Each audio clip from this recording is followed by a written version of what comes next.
All right, good morning, everybody. Thank you guys so much for joining us today for our virtual coffee break. Super excited to see everybody here today.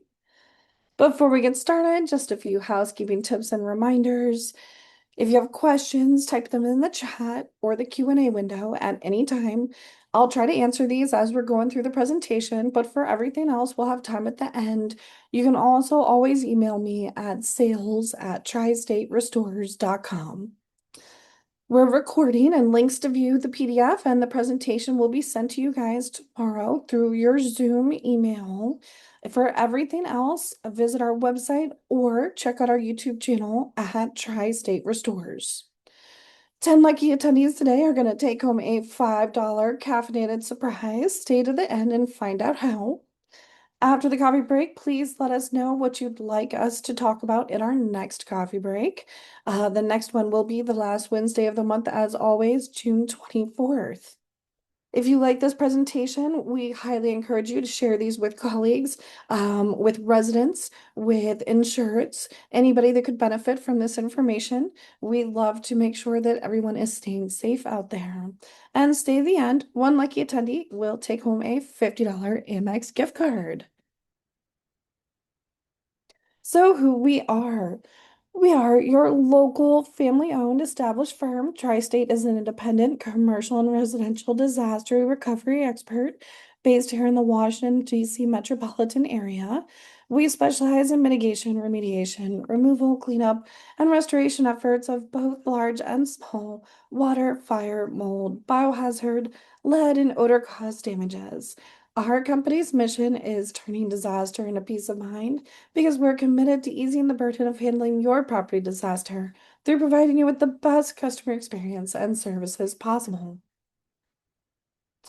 Just again, here is our suite of services. We help with water mitigation and restoration efforts, mold remediation and lead abatement, fire and smoke restoration and odor control, biohazard and trauma disinfection, and sewage mitigation and cleanup. We're licensed, insured, reliable. We're an ICRC certified firm. All of our employees are infectious disease and water restoration technician certified, and we have 2 EPA licensed asbestos inspectors on staff.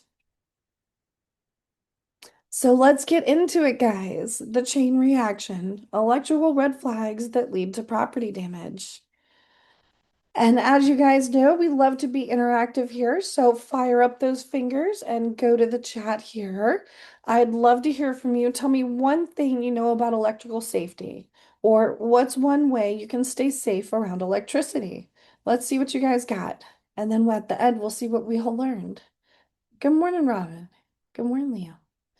Water and electric do not mix. Yes, Judy, you're 100% right. Unplug things. Yep. Stay out of water when working on electric. Scott, amazing. Good job. Water and electric 100% do not mix. And we'll get into that a little bit later here. But for now, I asked my kids the same question again. What's one way you can stay safe around electricity? Bart, my 11-year-old, said, don't put metal in the microwave.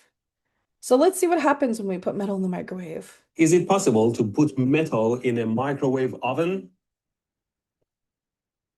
It's a little bit hot, not too awful. So I guess it's okay to put metal in the microwave. No, any kind of metal you put in the oven that touches the wall of the oven, that will happen, which is bad. If you put 2 aluminum foils like this close to each other in the oven, it should arc. Oh, geez. Let's just put one of them in there and see what happens. Ooh. It's just jumping from the very sharp edges. Let me make a sharp tower and see what happens. When the table turns and the foil goes over an area of high concentrated energy, it should arc. If you accidentally leave metals in your microwave oven, as long as they don't have very sharp edges, there shouldn't be any arcing and they just warm up like food. It's very hard to make an arc in a microwave oven. It's easy if you know how to make it. You just need a ton of sharp edges. Let's put all of them in there. There you go. And also, I asked my 7-year-old Max, and he said, well, one thing is, don't cut a wire. It's really bad. So here's a short video of that.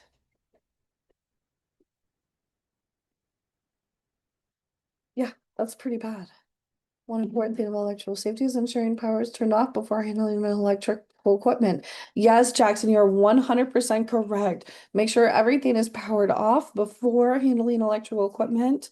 So let's get into this topic and why we're doing electrical this month. May is National Electrical Safety Month. It's designated so as a time for increased awareness and focus on the importance of safe electrical practices in both homes and workplaces. The goal is to reduce electrical related accidents, fires, and fatalities. This effort is crucial for raising awareness about electrical hazards and promoting safe practices to prevent injuries, fires, and property damage. It emphasizes the importance of taking precautions around electricity, both at home and in the workplace. The Electrical Safety Foundation International, or ESFI, leads this annual campaign. The National Safety Council and the U.S. Consumer Product Safety Commission also support this initiative. So why does this matter? Reducing electrical accidents by educating the public and key audiences. The National Electrical Safety Month aims to decrease the number of electrical related fatalities, injuries, fires, and property loss. Excuse me, allergies. Promoting safe practices. This month provides an opportunity to learn about and practice safe electrical habits, such as inspecting cords or avoiding or overloading outlets and using surge protectors. We also want to highlight specific risks. Each year, the National Electrical Safety Month focuses on specific electrical safety concerns, such as lithium-ion battery safety or disaster safety, to address emerging risks. By increasing awareness, we're helping to notify people of the dangers of electricity and the steps individuals can take to stay safe. We also want to encourage individuals and businesses to take proactive steps to ensure electrical safety, such as having electrical work done by qualified professionals and maintaining equipment properly. And that gets into what Mr. Jackson Lee said.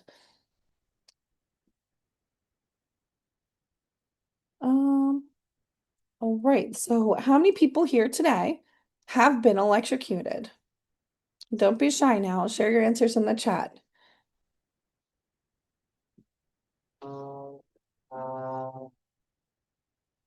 We'll play a fun clip. Once.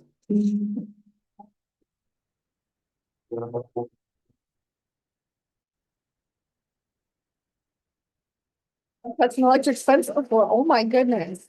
Did you get thrown back, Sally?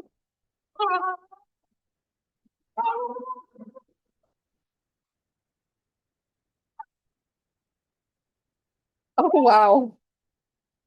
I've seen people fly off of those fences, much like our dear friend here from Home Alone.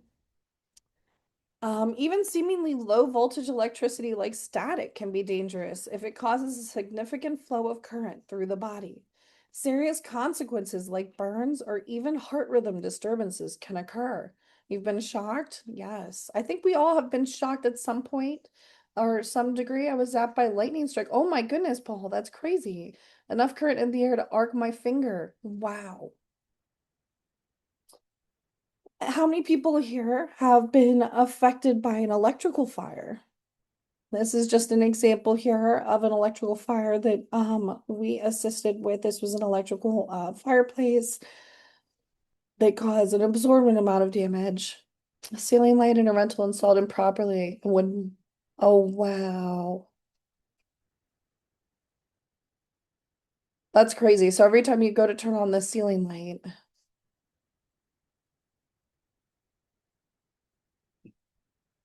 So each year, electrical manufacturer malfunctions account for 35,000 fires, causing over 1,100 injuries, 500 deaths, and 1.4 billion in property damage. Today, in honor of National Electrical Safety Month, we're going to talk about protecting you and your property from these electrical hazards. I am too, Charlotte. The average American home was built on or before 1977. Many existing homes simply cannot handle the demands of today's electrical appliances and devices. Some common electrical hazards include faulty wiring, whether it's outdated, damaged, improperly installed. It can create a fire hazard or cause electric shock, much like Miss Amy's ceiling fan. Overloaded circuits, plugging in too many appliances or devices into a single outlet or circuit can lead to overheating and potential fires. Never plug a portable heater into a power strip. Damaged equipment and power tools. This includes frayed cords, loose connections, or exposed wires on appliances, and tools can be dangerous and increase the risk of shock or fire. Improper grounding can lead to electric shocks and can also damage appliances. And then wet areas and water. As we know, water does not mix with electricity. So using electrical equipment near water, including bathrooms or kitchens, or with wet hands can be extremely dangerous, especially without GFCI outlets. Preventative measures for these types of hazards include regular inspections. Have your electrical system inspected by a qualified electrician annually. Always hire a qualified electrician for electrical work. Never, oops, sorry about that, guys. Never overload circuits. Use extension cords temporarily. Inspect equipment for damage and avoid using electrical equipment near water. Use GFCIs. Ensure proper ground fault protection in areas where water and electricity could come into contact. Just be aware that pre-1977 homes may not have these. Look for red flags, flickering lights, burning smells, warm outlets, and frequently tripped breakers are all signs that need to be addressed promptly. And we'll get into these here in just a second. Replace damaged equipment. Immediately replace any damaged or frayed cords, wires, or equipment. Check for the UL inspection label. Proper storage. Store flammable materials away from electrical equipment. And finally, ensure appliances have proper air circulation. Adequate airflow can help prevent overheating and a risk of fire. So let's get into the chain reaction, electrical red flags that lead to property damage. Most major property losses do not start as disasters. They start with flickering lights, tripped breakers, buzzing outlets, and small outages. The danger isn't always the electrical issue itself, it's the chain reaction that follows. Just want to make sure everybody's good. Perfect. What is an electrical failure? Well, an electrical failure occurs when a component of an electrical system stops functioning properly due to an overload, damaged wiring, moisture intrusion, power surges, equipment malfunctions, or poor connections. Electrical failures are often hidden behind walls and ceilings long before visible damage occurs. The chain reaction effect. Electrical problems rarely stay electrical.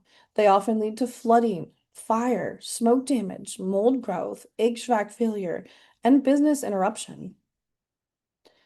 Warning signs people ignore. It's more than just a bulb. Flickering lights may indicate loose electrical connections, overloaded circuits, damaged wiring, voltage fluctuations, and the risks of these are overheating or arcing an electrical fire. If lights flicker when your HVAC starts, your microwave runs, or your appliances kick on, call a licensed electrician immediately. Frequently tripped breakers. Your system is warning you when this happens. Circuit breakers trip to protect wiring from overheating, overload, and short circuits. The risks here include hidden electrical damage, overloaded panels, or fire risk. A breaker that repeatedly trips is not annoying, it's a warning.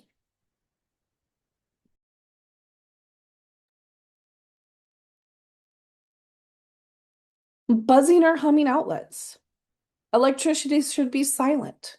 Buzzing sounds can indicate loose wiring, overloaded outlets, arcing electricity, and failing electrical components. The risks here include hidden wall fires, outlet failure, and smoke damage. Our pro tip is if an outlet buzzes or feels warm or smells burnt, stop using it immediately, turn off the breaker, and call an electrician. Localized power loss. When only one part of the property loses power, this is also a red flag. Localized outages occur when circuits fail, breakers malfunction, water impact systems, wiring connections fail. The risks here include sub pump shutdowns and failures, refrigeration loss, and HVAC interruption or failure. Check your breaker. Learn the warning signs of an overloaded electrical system. Frequent tripping of circuit breakers or blowing fuses, dimming of lights when other devices are on, a buzzing sound from your switches, discolored outlets, or appliances that seem underpowered. Let's take a look here. Here's a power outage that was in Frederick. First, an icy mess causes some big power problems. Downed trees and power lines left thousands in the dark for most of today, and many may not be getting power back on until tomorrow. But for right now, more than 20,000 customers still don't have power. And tonight, this latest storm has led to frustration and anger from those trying to clean up. Jay Korf live in Frederick, one of the area's hardest hit. Jay? Well, this is the scene all over this neighborhood in Frederick, Maryland. Trees down in front of homes and buildings that don't have power. The howls of winter echoed Wednesday throughout Frederick, Maryland, a city now littered with tree limbs. Thousands remain without electricity or heat after branches coated with ice toppled onto power lines following an overnight ice storm. Rick Kenyon is heading off to work just to take a shower. When he returns, he'll have to contemplate the damage to his roof. Then the tree across the street here fell down and blocked the road.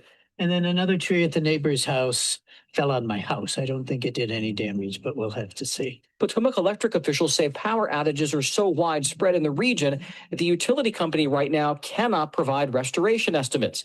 They will only say residents should prepare to be without power for days. We've been pretty lucky. This is the first time living in Frederick for the last 10 years that we've had a major outage, so we're dealing with it. Tim Daniel invited his neighbor Ed Hind over for dinner and some good conversation, surrounded by as many candles as he could find. I don't recall having a ice storm like this. My next door neighbor, who's lived here all his life, said this afternoon when we were kind of comparing notes that this is the worst he's ever seen it. Now the worry is the wind. Strong gusts are expected to plague the area, sending even more trees to the ground. Right. So those are just other ways that we can experience electrical failure, storm systems coming in. So here's the chain reaction. You have power loss, you have a sub pump failure, and that leads to flooding of your property. So the storm knocks out the power, sub pump shuts down, basement floods overnight. Your risks here are structural damage, contents loss, mold and microbial growth due to the water damage. Our pro tip here is a battery backup system can save you thousands. Check on your sub pump, make sure you have that inspected at least annually. Chain reaction number 2, electrical failure causes fire, causes smoke damage. Electrical fires commonly begin from overloaded circuits, loose wiring, extension cord misuse, or arc faults. The risks here is hidden fire spread, smoke contamination, and odor infiltration. Smoke damage spreads far beyond the visible charred areas. Properly clean all affected areas where soot may travel. This is another use case here, a fire that was in Calorama, and it was determined to be caused by an electrical issue, according to the DC Fire and EMS Chief, John Donnelly. So this is just what happens when we ignore these warning signs. Chain reaction number 3. HVAC failure leads to increased humidity, which leads to microbial growth. HVAC failures stop airflow. They stop the dehumidification, and they eliminate temperature control within a property. The result is the humidity rises rapidly. Mold growth can begin within 24 to 48 hours. It causes odor issues and indoor air quality issues as well. Mold is a living, breathing organism, and it wants to feast on your property's building materials, and we don't want that in your home. So our pro tip, if your HVAC goes down during humid weather, monitor your indoor humidity immediately, work with an HVAC professional, try to get things up and running again as soon as possible, especially here in these warm, humid months that we're about to have. This is just a quick before and after. This was a basement area that did not have any kind of temperature controls or airflow. Unfortunately, as you can see in that upper left corner there, behind all of this beautiful wallpaper, there's a substantial amount of microbial growth there. You can see it on the carpet where spores had spread. And then this is post-remediation efforts here on the right. So a real world timeline. How quickly can things escalate? 1 p.m., a storm hits. 2 p.m., you have an outage that occurs. 6 p.m., your sub pump fails to continue to back up that water out of your home. Overnight, the flooding spreads. Within 48 hours, mold begins growing. Disasters escalate faster than most people realize. Mold growth within 24 to 48 hours, odor issues, indoor air quality concerns. These are all real world things that we need to be aware of and look for these red flags. So my pro tip here for this, because we're getting into the summer months, everybody's looking forward to their vacations. Please don't turn off your AC when you leave for vacation. The vacant and unoccupied units should remain temperature controlled. Your HVAC helps to stabilize the humidity. We don't want anybody coming home to friends that we don't want. All right, so we've got another poll here for you guys. Which warning signs are most often ignored? Flickering lights, buzzing outlets, tripped breakers, or power outages? Oh, you guys are smart cookies. I love this. Correct. Flickering lights is one of the most common red flags that people ignore that does indicate a bigger problem. So what to do immediately? Immediately, if you experience any of these red flags, call a local licensed electrician. Monitor your systems. Document the damage through photographs and act quickly. Don't ignore the warning signs. Don't overload circuits and don't enter flooded electrical areas. When to call Tri-State? When the chain reaction starts, that's where we step in. Our services include emergency mitigation, water extraction, structural drying, smoke remediation, odor removal, mold remediation, and reconstruction efforts. We also have several generators, so if you do experience a loss of power, you're not out of luck. Give us a call and we will be there to help. Early action prevents bigger losses. And just for fun, one last poll for everybody here, especially for any property managers or community managers on the call. Which of the following worries you the most at your property? So old wiring, power surges, DIY electrical work, appliance failures, or the residents? Amy, I knew you were going to say that. Yes, everything else can be predicted or easily addressed, but you can't predict other human beings. Old wiring, yep. Unknown. There's a lot of fear factor here in this slide. Definitely. In closing, if you suspect you have a property hazard or require our assistance with water, fire, smoke, lead, or biohazard damages, give us a call. We're here 24/7 to help with your disaster.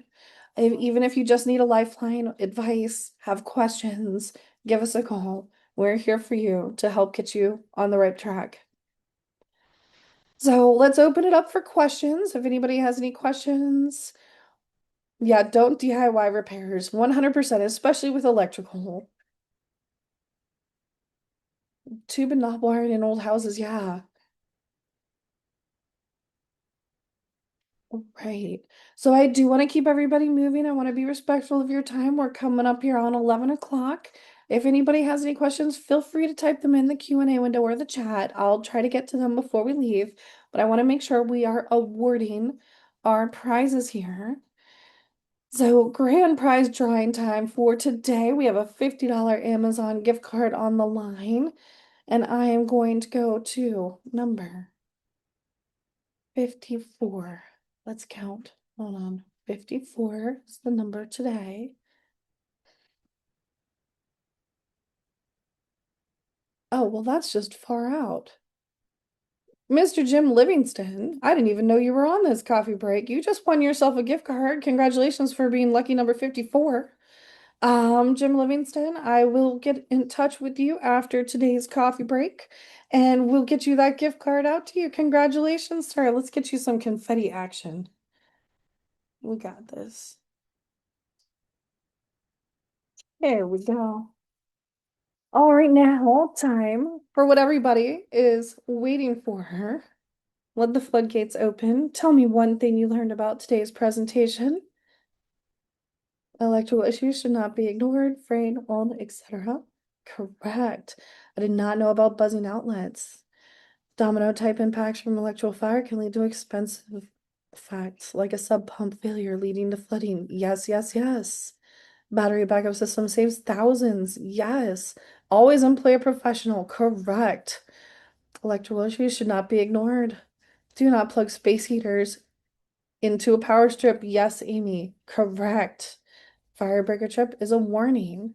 Really, really great job, guys. Yes, keep your AC on during these warmer months, even if you're not occupying the property. Thank you guys so much. I truly always enjoy doing this for you guys. I hope you all took home something to empower you to stay safe and keep others safe. We will see you again next month, June 24th. Have a great rest of your week, guys. Hope you stay dry. Enjoy. Thank you all. Bye-bye.